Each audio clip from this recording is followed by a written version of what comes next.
दोस्तों नमस्कार। 4 जून को जब लोकसभा चुनाव का रिजल्ट आया तो उसमें राहुल गांधी अपने दोनों ही सीटों से विजयी घोषित किए गए। आपको पता है कि 2024 के लोकसभा चुनाव में राहुल गांधी 2 जगह से चुनाव लड़ रहे थे, एक केरल के वायनाड से और एक उत्तर प्रदेश के अंदर रायबरेली से। और जब रिजल्ट आया तो पता चला कि बहुत ही अच्छे मार्जिन के साथ राहुल गांधी केरल के वायनाड सीट भी जीत गए और उत्तर प्रदेश के अंदर रायबरेली सीट भी जीत गए। जब ये दोनों सीट राहुल गांधी जीत गए तो उसी क्षण से, उसी वक्त से ये लोगों के मन में सवाल उत्पन्न हो रहा था कि राहुल गांधी आखिर किस सीट को अपने पास रखेंगे और किस सीट को वो छोड़ देंगे। और राहुल गांधी से ये सवाल भी कई बार किया गया।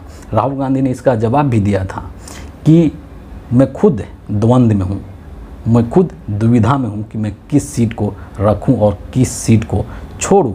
और उन्होंने ये भी कहा कि अगर मेरा बस चलता तो मैं दोनों ही सीटें अपने पास रखता और दोनों जगह का सांसद मैं होता, लेकिन हमारे देश का जो कानून है वो इस चीज़ की इजाज़त नहीं देता है।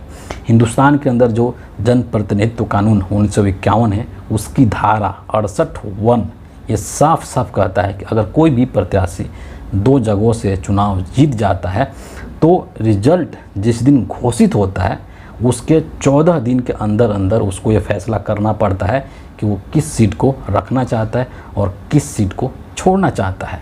तो टेक्निकली 4 जून को जब रिजल्ट आया तो उसके 14 दिन यानी 18 जून तक राहुल गांधी को ये फैसला करना था कि वो किस सीट को छोड़ रहे हैं और किस सीट को रख रहे हैं। और इसीलिए कांग्रेस पार्टी के अंदर एक बहुत बड़ी मीटिंग हुई जिसमें कि कांग्रेस पार्टी के राष्ट्रीय अध्यक्ष मल्लिकार्जुन खड़गे थे, सोनिया गांधी थी, प्रियंका गांधी थी, केसी वेणुगोपाल थे और ख़ुद उसमें राहुल गांधी भी थे।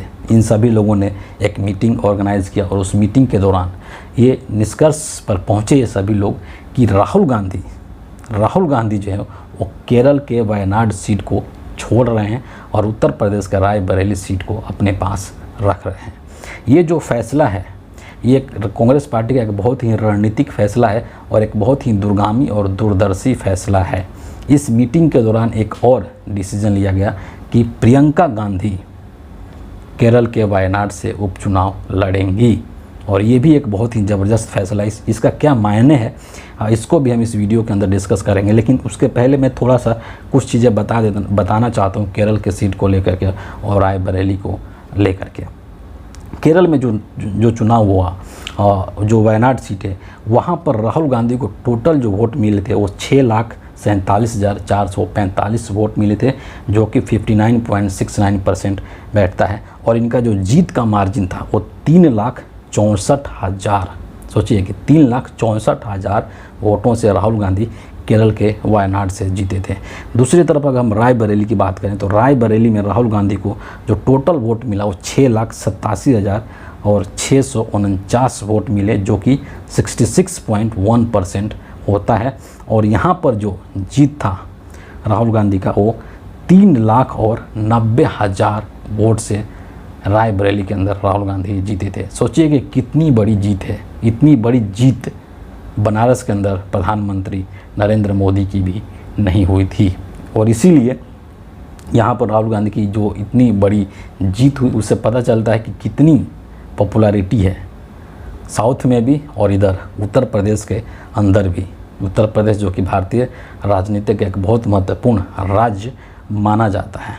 अब जब ये फैसला आया है ना, जिसमें कि सभी लोगों ने, कांग्रेस पार्टी के महत्वपूर्ण लोगों ने मिल करके फैसला लिया और 2 इसमें चीज़ें आई कि राहुल गांधी वायनाड सीट को छोड़ेंगे और प्रियंका गांधी वायनाड से उपचुनाव लड़ेंगी। इसके बाद खड़गे जी ने एक बाकायदा प्रेस कॉन्फ्रेंस भी किया और प्रेस कॉन्फ्रेंस करके उन्होंने तमाम चीज़ों के बारे में जानकारी दी। एक ट्वीट भी खड़गे जी ने किया है, मल्लिकार्जुन खड़गे जी ने, उसको मैं आपसे शेयर करूंगा।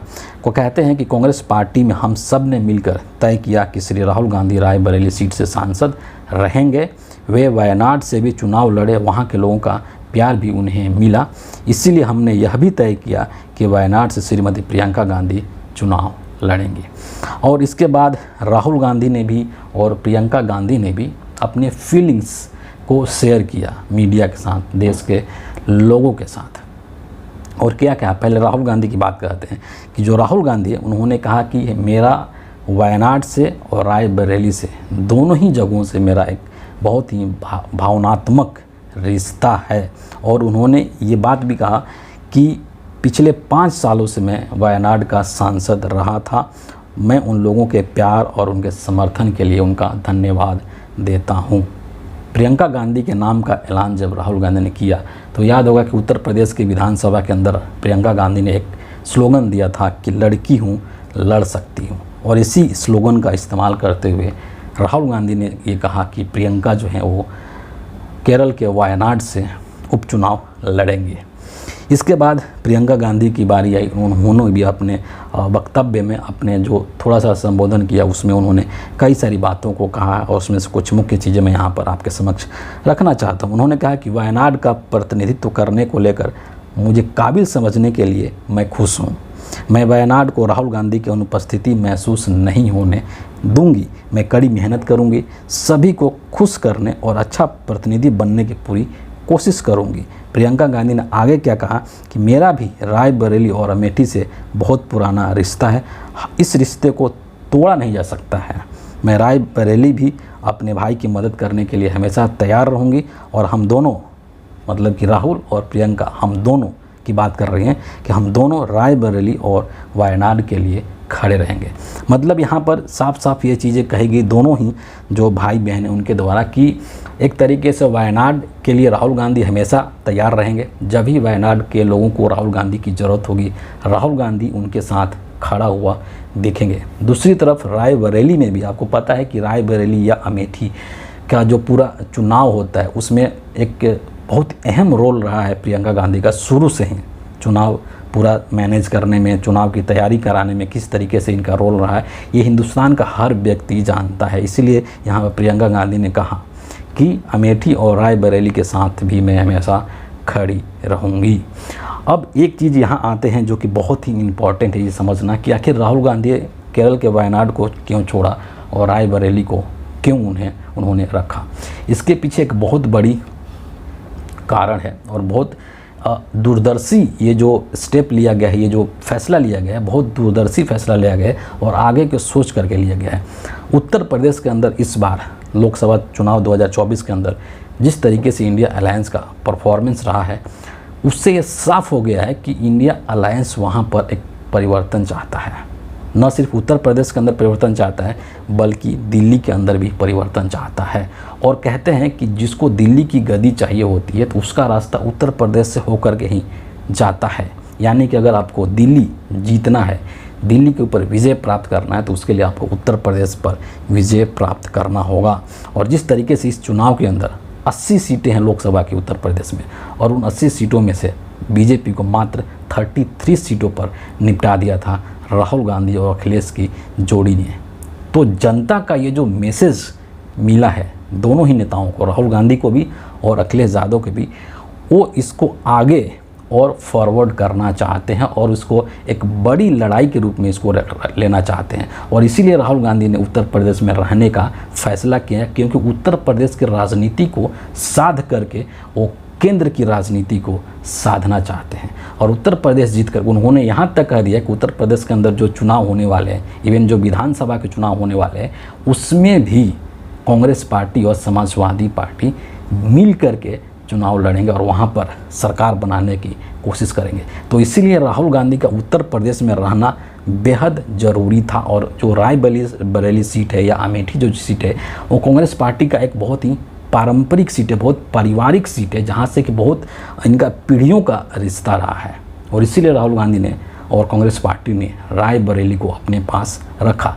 दूसरी तरफ अगर हम वायनाड की बात करें तो वायनाड को वहाँ पर जो सिचुएशन है केरल के अंदर, अगर वहाँ पर कांग्रेस पार्टी किसी भी व्यक्ति को, अपनी पार्टी के किसी भी व्यक्ति को, इवन वहाँ के कोई जो एक क्षेत्रीय नेता है केरल के अंदर, उसको भी अगर वहाँ पर उपचुनाव अगर लड़ाए तो वो व्यक्ति बड़ी आसानी से चुनाव जीत सकता था। लेकिन इसके बावजूद कांग्रेस पार्टी ने प्रियंका गांधी को वहाँ से चुनाव लड़ने के लिए फैसला लिया। इसके पीछे एक बहुत बड़ा रीज़न है और वो रीज़न ये है कि कांग्रेस पार्टी, राहुल गांधी केरल के लोगों को, साउथ के लोगों को, वायनाड के लोगों को ये मैसेज देना चाहते हैं कि आपके साथ भी मेरा बहुत ही पारिवारिक रिश्ता है और इसीलिए मैं ये सीट छोड़ रहा हूँ। बेशक से तकनीकी तौर पर छोड़ रहा हूँ, हालांकि भावनात्मक स्तर पर मैं आपके साथ खड़ा हूँ, लेकिन टेक्निकली मैं आपका सांसद नहीं रहूँगा, लेकिन मैं यहाँ से अगर छोड़ रहा हूँ तो भी मैं अपनी बहन को, अपने परिवार को, गांधी परिवार के एक सदस्य को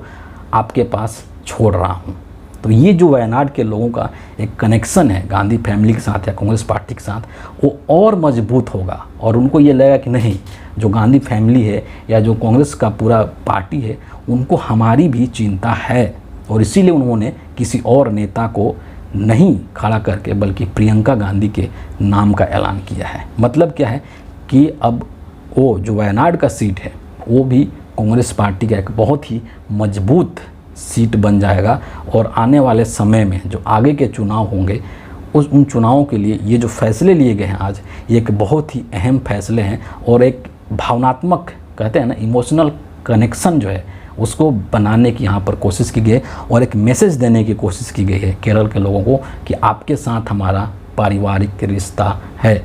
और इस चीज़ का कयास पहले से ही लगाया जा रहा था कि ऐसा होने वाला है, ठीक है। और आज उसकी औपचारिक घोषणा ऐलान कर दी गई कांग्रेस पार्टी के द्वारा, मल्लिकार्जुन खड़गे के द्वारा। और इसीलिए अंत में यही कहना होगा कि ये जो फैसला लिया गया है कांग्रेस पार्टी का, ये एक बहुत ही दूरदर्शी फैसला है, बहुत ही सोच समझ करके और एक रणनीति के तहत लिया गया फैसला है। तो फिलहाल इस वीडियो के लिए इतना ही है। आप सभी का बहुत बहुत धन्यवाद।